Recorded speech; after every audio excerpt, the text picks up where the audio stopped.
இந்த பின்னாடி தெரிகிறது தான் பார்த்திங்கன்னா அந்த விடியல் பேருந்து. அதாவது விடியல் பேருந்து அப்படின்னோடனே புதுசாலாம் பஸ் வாங்கல. அது ஏற்கனவே 10, 15 வருஷம் ஓடி அதர பழசாகி டேமேஜு. அதாவது மெயின் ரூட்லலாம் ஓடிட்டு அது ஸ்க்ராப் கண்டிஷனில் இருக்கிறத மட்டும் இந்த வில்லேஜஸ்க்கு விட்றது. அதில் வந்து சீட்டு பிஞ்சு போயிருக்கும், படிக்கட்டு உடஞ்சி போயிருக்கும், கைப்பிடி இருக்காது, மேலே தகரம் பறக்கும், மழை பெஞ்சா உள்ளே ஒழுகும். இந்த மாதிரியான பஸ் மட்டும்தான். அந்த பஸ்ஸுக்கு மட்டும் என்ன பண்ணுறது, இந்த ஃப்ரண்ட்லேயும் சைட்லேயும் கார்னர்லேயும் மட்டும் கொஞ்சம் பிங்க் பெயிண்ட் அடித்து விட்டு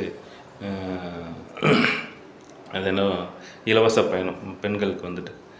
இப்போ நாங்கள் காசு கொடுத்து போகவே தயாராக தான் இருக்கோம். இங்கே யாரும் வந்து இலவச பயணம் கேட்கவே இல்லை.